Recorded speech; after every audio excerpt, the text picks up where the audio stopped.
E eu tô vendo aqui, tem bastante dúvida, como sempre, a gente perguntou na comunidade qual é a sua dúvida, e é hora do Fala aí, Gotti!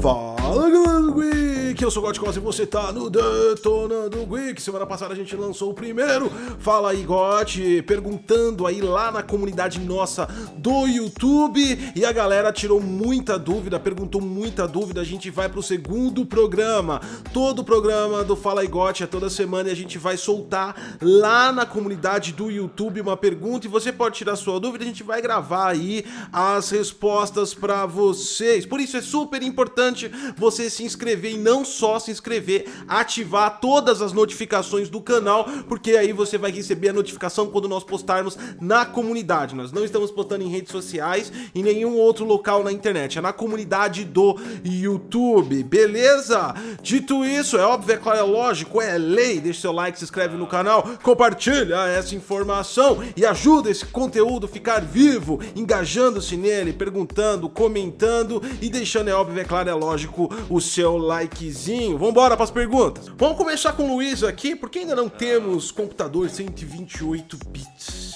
Está se referindo a processadores 32 bits, e de 2000 para cá a gente tem a era dos 64 bits. Atualmente nós estamos na predominância 64 bits, e a questão dele é porque nós não temos 128 bits. A resposta é bem simples, é porque a gente não tem necessidade de 128 bits. Porque qual foi a nossa necessidade de passar de 32 para 64? A transferência de informações em 32 bits é no máximo até 4 GB. Isso corresponde, por exemplo, num computador que ele só consegue ler até 4 GB de memória no sistema operacional de 32 bits. O 32 bits, 64 bits não está ligado diretamente à velocidade de processamento, e sim à quantidade de informações que você deve enviar para processar. É óbvio que quanto mais informações você pode enviar, maior a quantidade de processamento, mas uma coisa não está ligada à outra em primeiro lugar. E por que nós não precisamos de 128 bits? Porque 64 bits é capaz de enviar números para cálculos de 16 exabytes. Um exabyte são 1 milhão de terabytes, exatamente. É muita informação que pode ser transmitida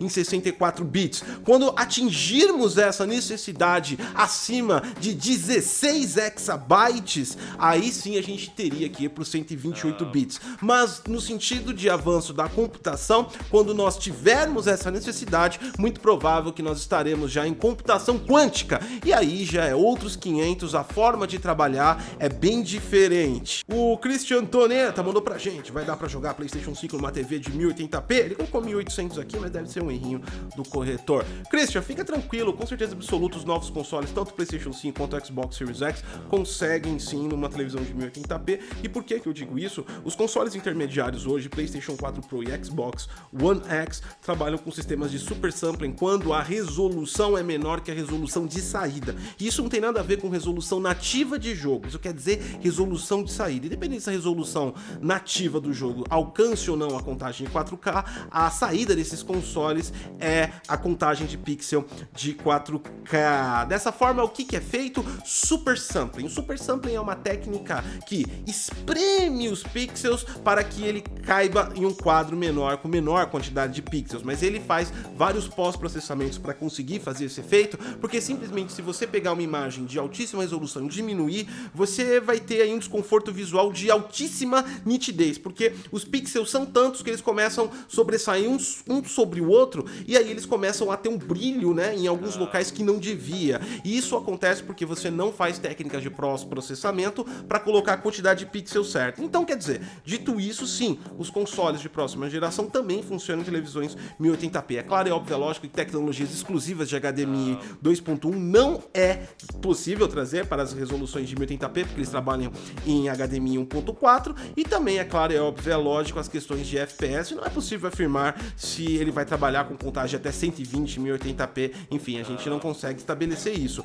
mas que vai funcionar, vai sim. O Ayrton Michak aqui mandou pra gente: não foi confirmado que o Xbox Series X pode rodar a demo do PlayStation 5. Teremos aqui uma situação em que o Xbox Series X é inferior, jogos com muito conteúdo a processar. Vamos lá, Ayrton, isso daí é um rumor que espalhou, é aquela coisa de fake news da comunidade que sempre espalha, muito ligado à guerra de console wars também, mas não tem nenhum parâmetro técnico, essa rumorização. A Unreal Engine é multiplataforma. Na própria matéria da Eurogamer, Tim Sweeney, que é o CEO, cofundador da Epic, informou que a engine é multiplataforma e ele não iria revelar a questão de comparação de performance entre os dois consoles. Naquele momento foi feito um tech demo em parceria com a Sony para o PlayStation 5, e se tratando de uma engine gráfica que é trabalhada para disponibilizar para múltiplas plataformas, em nenhum momento é de se pensar que aquilo que foi mostrado na tech demo rodando no PlayStation 5 não seja capaz de fazer com o Xbox Series X. Se vai rodar melhor, se vai rodar pior, se existe alguma funcionalidade que a parceria da Sony fez com a Unreal Engine e possa ter um benefício em questão de performance ou até de resolução, isso nós não sabemos, apenas saberemos quando for divulgado aí os aspectos técnicos. No entanto, é muito provável, e numa estatística aí de chutômetro de mais de 95%, que não exista diferença nenhuma de saída e entrada dos dois consoles nesse sentido. Talvez o Xbox Series X consiga aumentar a contagem de pixels, enfim, é uma coisa para ser discutida, mas sim, o que passou lá na Unreal Engine vai rodar no PC, vai rodar no Series X e vai rodar no PlayStation 5, tá ok? Gamer Power, GOTY, Dirt 5 está listado no site da Xbox Series X com 120 FPS. Será que esse é o primeiro jogo apresentado atuando nessa faixa de FPS? E se aconteceu com Dirt, será que pode acontecer com Forza, The Crew e outros? Valeu, rapaz, vocês são zica. Valeu, Game Power! Cara, sim, ele não é o primeiro, tá? Só que eu vou corrigir você. A própria Decolition afirmou que no Gear 5 eles estavam com um target de 120. Eles não afirmaram que iria rodar, mas eles estavam trabalhando num target de desenvolvimento de 120 FPS. No caso do The Dirt, já afirmou que é 120 FPS no modo aí de performance. Também ele informou que não vai rodar na resolução 4K nativa quando estiver no modo 120 FPS. Isso foi dito pelo próprio desenvolvedor durante lá o Inside Xbox que rolou no Summer Game Fest, tá ok? Ou seja, teremos mais jogos sim. O que deve se entender de 120 FPS no Xbox Series X, que deu mais informações do que do próprio PlayStation 5 sobre a questão do FPS, é que nós teremos jogos competitivos com esse modo performance. A gente não pode estabelecer que serão todos, mas será muito focado em jogos competitivos. Então espere essa quantidade de FPS em jogos de tiro em primeira pessoa, em jogos de estratégia, até mesmo isométricos, RPG, em jogos de corrida, tudo aquilo que envolva competitividade, ou seja, onde é realmente necessário. Não é só uma questão de fluidez, é uma questão de física e mecânica do jogo proporcionar fluidez para que seja competitivo a todos os players. O Williams Moreira mandou aqui pra gente: GOTY, com milhares de vítimas pelo mundo e a economia global passando por sérios problemas, Microsoft e Sony insistem em lançar seus consoles em um ano de pandemia.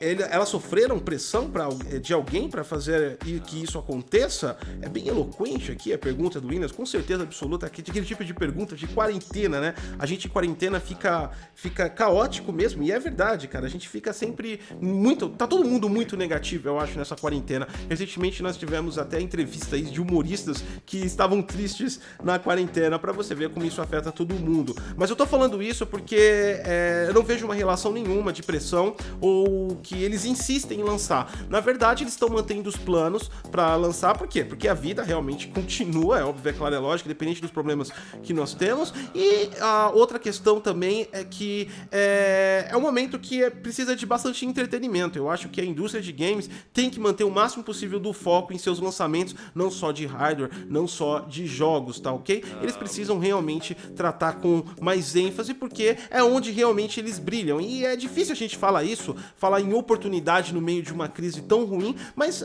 negócios são assim. E é uma indústria que pode crescer ainda mais nessa situação, porque a procura por entretenimento realmente é muito maior. Agora, um ponto de atenção que a gente deve ter é que a gente deve ter a entrada de geração mais morna que já aconteceu em todos os tempos. Por quê? Porque a economia mundial realmente vai sofrer uma balanceada com tudo isso que está acontecendo, e as pessoas podem não investir nisso logo de cara por conta de outras necessidades que possam estar ocorrendo na vida delas. Isso não só no Brasil, mas em todo o mundo. Não é só a gente no Brasil que precisa de dinheiro, né? Geralmente no Brasil a gente coloca muito a gente, mas o mundo inteiro está passando por esse problema. Então nós devemos ter um avanço talvez devagar nessa nova geração, geração, a contagem de vendas não deve ser não deve bater nenhum tipo de recorde de nenhuma outra geração, e é muito provável que o console mais barato tenha aí uma vantagem estratégica, porque independente se a pessoa gosta ou não de uma marca, ela vai visar muito na parte do custo, sim, nesse momento, que é super importante para todo o planeta, e talvez a escolha nem seja baseada na preferência, e sim no bolsômetro. Então talvez aí nós tenhamos uma entrada mais estratégica para quem conseguir oferecer um preço mais barato também. De qualquer jeito, eu acredito, e isso não é um fato, que a gente deverá ter uma entrada de geração mais morna.